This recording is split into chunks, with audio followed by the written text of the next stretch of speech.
सास बहू की कहानी। ये क्या बहू, तुम बिना सिर पर पल्ला रखे बाहर से आ रही हो। मोहल्ले वाले देखेंगे तो क्या बोलेंगे। हमारी इज्जत का बिल्कुल भी ख्याल नहीं है तुम्हें। हमारे खानदान में बहुएं बिना घूंघट बाहर नहीं निकलती। हमने तो तुम्हें सिर्फ सिर पर पल्ला रखने को बोला था, वो भी तुमसे नहीं किया जाता।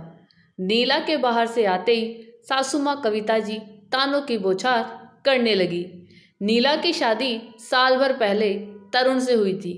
उसके ससुराल में सास ससुर, दो देवर और पति तरुण थे। ससुराल में नीला के लिए बहू वाले सारे नियम कायदे लागू थे।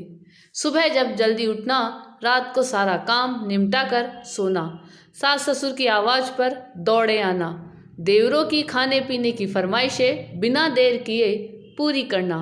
नीला ससुराल में सामंजस्य बिठाने की पूरी कोशिश करती, लेकिन उससे जरा सी भी गलती हो जाती तो कविता जी बातें सुनाने लगती। उस समय वो गुस्से में नीला को कुछ भी कह देती। नीला अपने संस्कारों की वजह से चुप रहती और हमेशा कोशिश करती कि सासू माँ को शिकायत का मौका ना दे। नीला के मम्मी पापा की शादी की सालगिरह थी, इसलिए नीला सासू माँ से कुछ दिन रहने की इजाज़त लेकर मायके आई थी। बहुत दिनों बाद नीला ने खुली हवा में सांस ली थी। मायके आकर उसकी बहू की बेड़ियां टूटकर बेटी की पायल की रुंझुन में बदल जाती थी। कुछ दिनों बाद तरुण नीला को लेने गया। उस वक्त नीला मार्केट गई थी। तरुण नीला का इंतजार करने लगा। इतने में कविता जी का फोन आया। तरुण, कितनी देर में घर पहुंचोगे? वो, मम्मी नीला मार्केट गई है, थोड़ी देर में आती होगी, फिर आते हैं। इतना सुनना था कि कविता जी ने तरुण को न जाने क्या क्या बोला कि उसके चेहरे पर गुस्सा और नाराजगी झलकने लगी। नीला के घर आते ही तरुण उसे भला बुरा कहने लगा। जब नीला के मम्मी पापा ने उसे समझाना चाहा तो गुस्से में उसने उनको भी बहुत सुना दिया। तरुण को अपने मम्मी पापा का अपमान करते देख नीला के आंसू बहने लगे। वो तरुण को कुछ कहना चाह रही थी, लेकिन नीला की मम्मी ने उसे चुप रहने का इशारा किया। मजबूरी में नीला चुपचाप सब सुनती रही। पूरे रास्ते दोनों ने आपस में बात नहीं की। घर में कदम रखते ही कविता जी ने नीला को फटकारना शुरू कर दिया। तुम्हें कहा था कि तरुण लेने आ रहा है, फिर तुम्हें मार्केट क्यों गई? क्या मायके जाकर तुम अपनी मनमानी करने लगोगी? तुम्हारी माँ ने सिखाया नहीं कि बहू को कैसे रहना चाहिए? नीला पहले ही तरुण के व्यवहार के कारण दुखी थी। आते ही सास के ताने सुनकर उसका सब्र का बांध टूट गया। मम्मी जी, मैं आप लोगों के लिए ही गिफ्ट लेने गई थी। मार्केट में भीड़ थी, इसलिए आने में देर हो गई और मेरी माँ ने मुझे बहुत कुछ सिखाया है, इसलिए मैं आज तक चुप थी। लेकिन आपने अपने बेटे को कुछ नहीं सिखाया।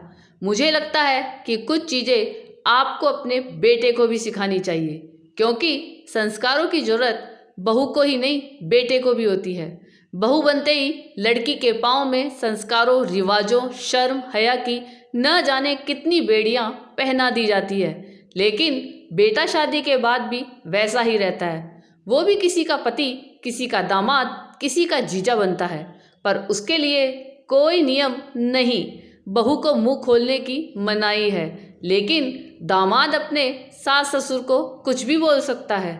मैं आपका पूरा सम्मान करती हूँ और आगे भी करती रहूँगी, लेकिन अब बेड़ियों में नहीं बंधूंगी। मेरी अपनी इच्छाएं और ख्वाहिश है, जिनको बहू होने के नाते मुझसे छीन लिया गया है। पर अब मैं आज़ादी से रहना चाहती हूँ, खुलकर सांस लेना चाहती हूँ। इस घर के दकियानुसी रिवाजों को तोड़ना चाहती हूँ, ताकि आगे आने वाली बहुएं इस घर में खुलकर सांस ले सके। अपने को बेचारी बनाकर मैं खुद को अपनी और उनकी नज़रों में नहीं गिराना चाहती। कविता जी और तरुण नीला को हैरानी से देखते रहे। नीला ऐसा जवाब देगी उन्हें उम्मीद नहीं थी। दोनों ने चुप रहना ही उचित समझा।